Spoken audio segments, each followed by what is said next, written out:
Bonjour à tous, dans cette vidéo je reviens sur la liste des 42 de Fabien Galthié pour la prochaine tournée de novembre. Quelle en est la ligne directrice? En quoi la récente tournée en Australie a contribué à cette liste? Quels absents de marque et quels novices? Je décortiquerai cette liste pour cette tournée face à l'Argentine, la Géorgie et les All Blacks. Avant cela, je vous rappelle que vous pouvez soutenir la chaîne sur Utip et Tipeee et accéder à des bonus sur les statistiques de la chaîne. Les liens sont dans la description de la vidéo.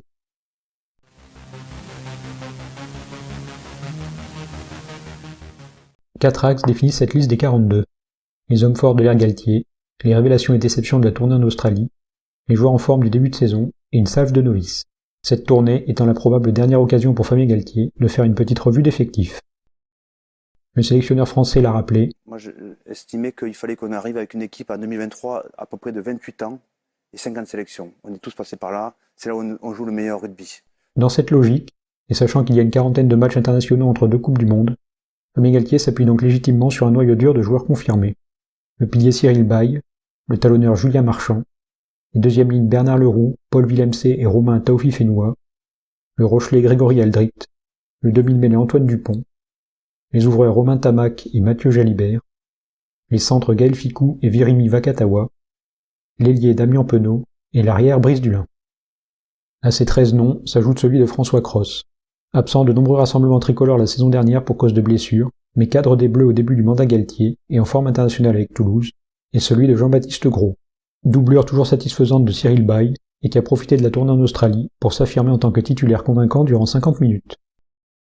Pour compléter en pilier gauche, le castré Quentin Walker ayant souffert en mêlée face aux Australiens, il restait alors Forletta, Collingard, Wardy et Paiva.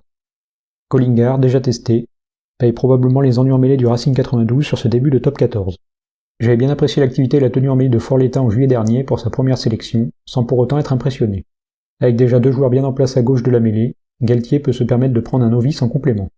Le très en forme bordelais Paiva supplante logiquement le Rochelais Wardy, qui a du mal à confirmer son excellente saison dernière, et quitterait même La Rochelle pour rejoindre Montpellier en juillet 2022. Au talon, il semblait compliqué d'exclure le jeune Gaëtan Barlow, la révélation de la tournée en Australie du côté des avants, et excellent avec le Castres Olympique. Mobilité, endurance et précision sur les fondamentaux sont ses atouts. Les absences de ses 2 collègues de la tournée à ce poste sont compréhensibles. Etria rame avec Toulon, et Étienne Fourcade, qui avait fini en trombe la saison dernière avec Clermont, sans pour autant obtenir une première sélection en bleu, est passé clairement 3e dans la hiérarchie des talonneurs de l'ASM. La dernière place au talon se joue entre Kamicha, Pierre Bogarit et Peato Movaka. Comme Collingard, le Racing Mancha pâtit de sa tenue en mêlée. Surtout, il met un peu de temps à revenir au haut niveau après sa sérieuse blessure au péroné en avril dernier. C'est sans doute trop tôt pour le revoir en bleu. En revanche, j'ai été surpris par le non-choix du Rochelais Bourgarit, surutilisé à La Rochelle en ce début de saison et très actif. De toute évidence, Fabien Galthié ne veut plus suivre le principe consistant à ne pas prendre 2 joueurs d'un même club à un même poste, et récompense donc Movaka, talonneur qui ne cesse de progresser bien qu'en concurrence avec Julien Marchand. Sportivement, le choix se justifie, mais pas sûr que Toulouse apprécie l'unique doublon de novembre avec 2 talonneurs internationaux en moins. En pilier droit, la blessure du titulaire habituel Mohamed Awas handicape sérieusement un poste où les prétendants sont rares. Dorian Aldeguerri a souvent déçu en bleu, le Racingman Colombe est en difficulté sur les fondamentaux du poste, et le Clermontois Sipli Falatea a été de nombreuses fois pénalisé en mêlée face à l'Australie, a commis beaucoup d'en avant et cumule seulement 49 minutes de jeu cette saison en tant que remplaçant. Il reste donc les 3 choix de Galthié, le constant et puissant Antonio, le très en forme Bamba, solide et dynamique en Australie, et le castré Mpatine. Ce dernier n'aurait pas eu mes faveurs suite à sa faible tournée en Australie, mais son début de saison canon avec Castres laisse espérer qu'il puisse être un choix crédible sur la durée à ce poste. En deuxième ligne, derrière la triplette inamovible et expérimentée Leroux, Villemc, Taofi-Fénois et le Lyonnais Garassi qui s'affirme, Galthié est en recherche de joueurs d'avenir, et ne peut ni compter sur Pesantier et Ducas, déjà sélectionnés mais blessés, ni sur Cyril Cazot et Boris Palu, qui ne sont plus des titulaires indiscutables à Bordeaux et au Racing. Le jeune parisien Azago a été correct en Australie, mais a semblé rapidement émoussé par le rythme du haut niveau, et a connu un démarrage mitigé cette saison avec le Stade français. Galthié a donc misé sur 3 jeunes, Florian Verhaeghe, l'un des meilleurs plaqueurs actuels du top 14, Florian Van Verberg, déjà appelé pour l'Australie mais n'ayant pas joué une seule minute, et Thibaut Flamand, l'ovni toulousain qui pourrait bien être la surprise tricolore des prochaines années. En 3e ligne, Anthony Gelon a acquis son statut de joueur incontournable lors de la tournée en Australie, lors de laquelle il a suppléé avec réussite Charles Livon, tant sportivement que sur le capitanat. Derrière l'indispensable Cameron Woki, Ibrahim Diallo a gagné son duel à distance face aux Lyonnais Sobella et au Montpellierin Bégonnier lors de la tournée en Australie. Diallo confirme actuellement avec le Racing son super état de forme. À ce poste, la liste est complétée par Dylan Cretin et Sekou Makalou.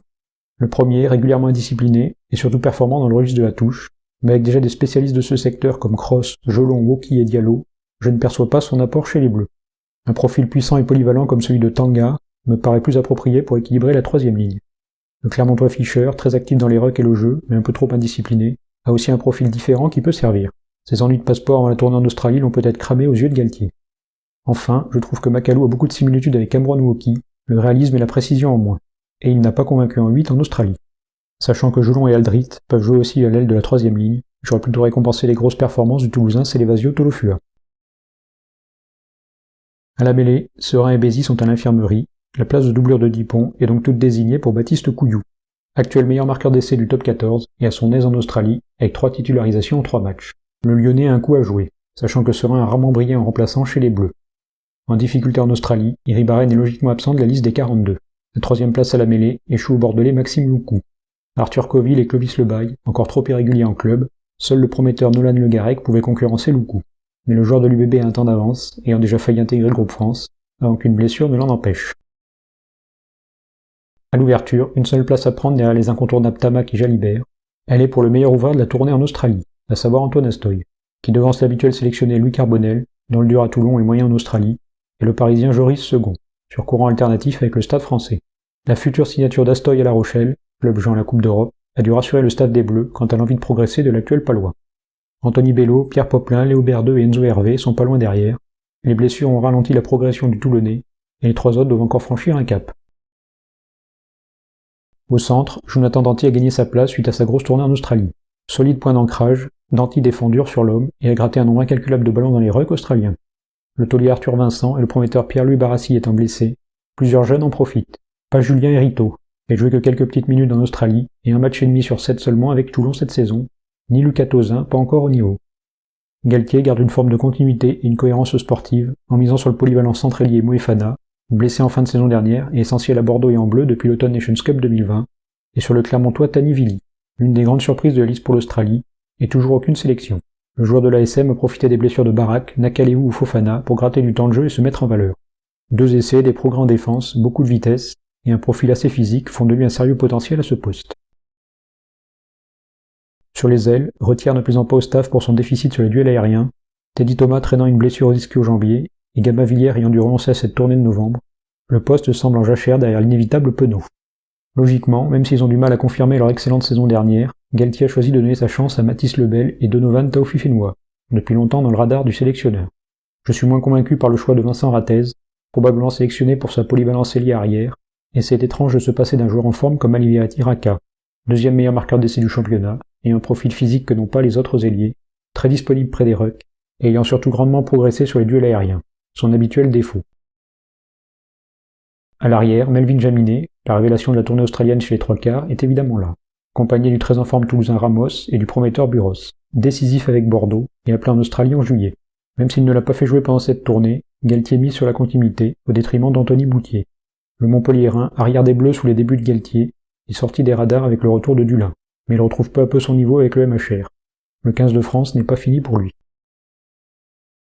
En bilan, cette liste de Fabien Galtier est globalement assez logique, synthèse entre les hommes de base, les révélations de la saison dernière et les futurs potentiels. J'aurais juste remplacé Movaca par Bourgarit, Cretin par Fischer ou Tanga, Macalou par Tolofua et Ratez par Raka. Merci à tous d'avoir regardé cette vidéo, n'oubliez pas le petit pouce bleu si elle vous a plu. Dites-moi en commentaire ce que vous avez pensé de cette liste des 42. Moi je vous dis à la semaine prochaine avec mon 15 type pour cette tournée de novembre. À bientôt.